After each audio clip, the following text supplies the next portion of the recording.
I just think maybe Leicester felt that because you didn't offer too much going forward, because I think your final third let you down today. It was very good defensively, even after we got our first goal. And you matched us in the midfield, I'll be honest with you. I think our midfield got frustrated with you.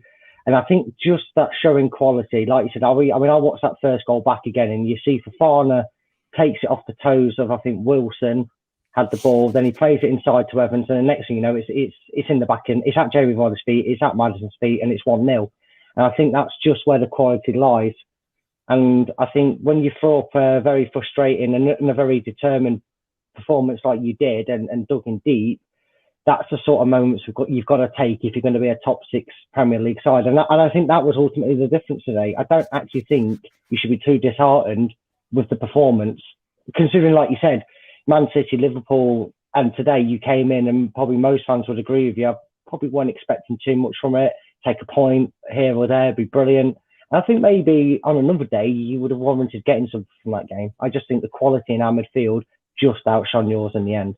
Yeah, no. I mean, like, normally when we've been beaten this season, there's been a lot of games where we get like completely rolled over. I didn't think it was as that much it was today. I've had some really good chances, I thought. But we all know Leicester, they have got quality in their side. They really have. And I think it was 2 really good strikes, to be honest, from Maddison and Tielemans. Yeah, I think the first one, I'm questioning, should Fernandes look to be a little bit more tighter on a body to prevent from making the pass? Centre midfielders for me. Centre midfielders are shocking for both goals. Thing is, Sean Longstaff, I mean, he's gone so far back. That is the problem. Yeah, it was 2 cracking goals on the counter-attack. Maddison, Tielemans, but then again, we could have probably done more to stop them. I mean, I just think, yeah, that could have been stopped. You know, Yedlin's trotting back. I mean, Matty Jordan getting overrun. I was impressed by Carroll, obviously, getting the goal. When he came on, I'm like, oh, really? And then typically, he just gets the goal. Yeah, and Miggy playing out on the right, as I think Sam said in the first show, he's just cutting in, making horizontal runs. He's not nearly making any difference on the right side. I think Sean, he's a little bit like Shelby, where he's on the ball, he can spray it about, but he doesn't run as much as Matty. And I think for the first goal, he could have gotten a Vardy for the cut back to Maddison. Endeavour, just a little bit of endeavour. I think from Matty, Matty's going to show that if we can keep a hold of him, that he has got a bit of quality on the ball, but he's getting wasted in a Bruce team. So, you know, Joe Layton's simply there to be a battering ram for Wilson, or try at least.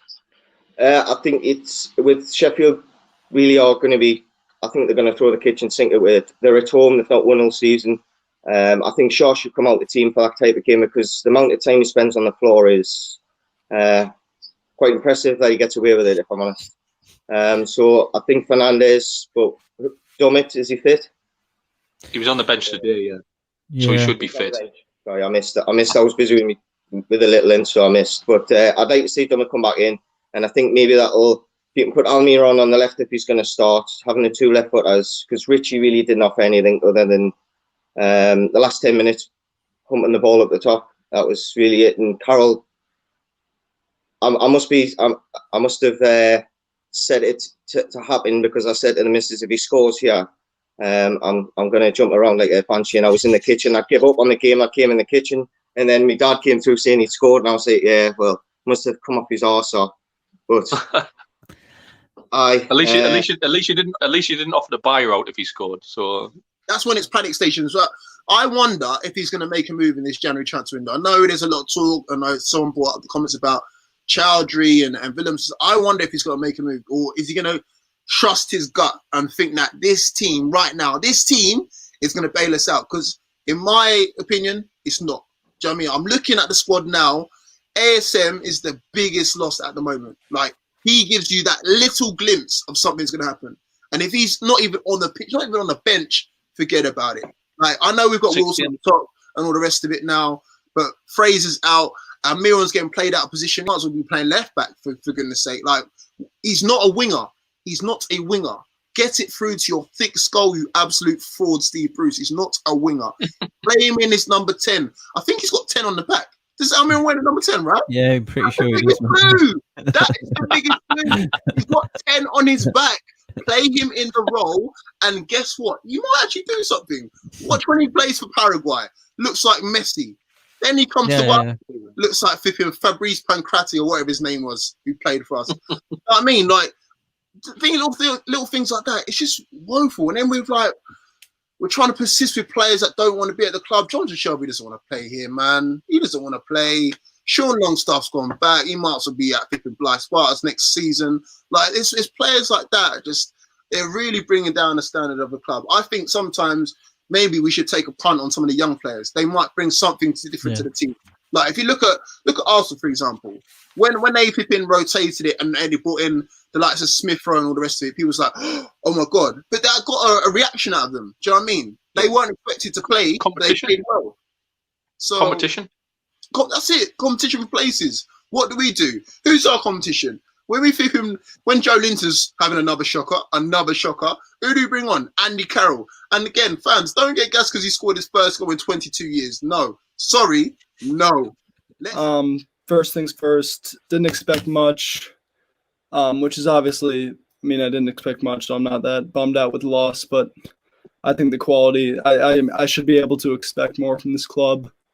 Being able to go against a team like Leicester, I should be able to expect a win. We should be able to be top 10, but it's just not there at all with Steve Bruce. He's got to go within. I mean, he's not going to, obviously, but I think he has to if this club is going to get anywhere other than the bottom three. We got no drive except the last 10 minutes. I mean, these guys, they don't want to win, and then when they do, it's too late. We've scored one. You can't see us scoring two at all with the way we're playing. I mean, going into a game, all I can see is us scoring one and hoping we keep a clean sheet or hoping we keep the other team to one. That's the only way we're going to get points. So there's no drive from the guys. They don't want to go out there and I mean, Matty Longstaff, he's great. I think he plays for the shirt. I think he's one of the only guys out there who really would die for this team. Him and Sean obviously grew up in Newcastle, but I think you can tell Matty wants it a little more than Sean just by the way he's running. He's not the fastest guy, but he's running his ass off every minute. We need a center mid on loan this transfer window, I think. It's just our depth in midfield is just not there. We've got Matty, who's okay. We've got Hayden, I think he's good. We've got Shelby, who's good, but he doesn't work hard enough. Other than that, I mean, the rest of it. We've got Fraser, who's out, but so we need him back, obviously. But other than that, yeah, you can't really see us producing anything without anyone new. It was tough. It was tough to watch. Typical Newcastle, though. When we got the goal back, you thought we had a chance. Very nice to see Andy Carroll score, even though, you would have liked Andy Carroll to get his first goal at the Gallagher in front of 50,000 fans, but, it just wasn't meant to be, I guess, and with everything going on. But, yeah, I know there's not a lot of time, but the biggest thing I wanted to get off my chest was around the second goal. Yeah. I could see it coming from a mile away. I watched Yuri Tielemans from the moment the passes were coming on the right-hand side. I watched him. As soon as Vardy got the ball on the right wing, I watched Yuri Tielemans and I watched Matty Longstaff and I watched John Joe Shelby. Between the two of them, I saw them look at each other.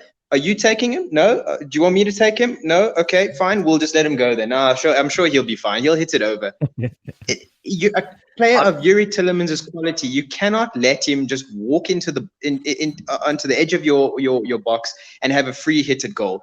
Obviously going to be a goal. That for me summed it up for us. Players didn't have effort, lack of communication between each other.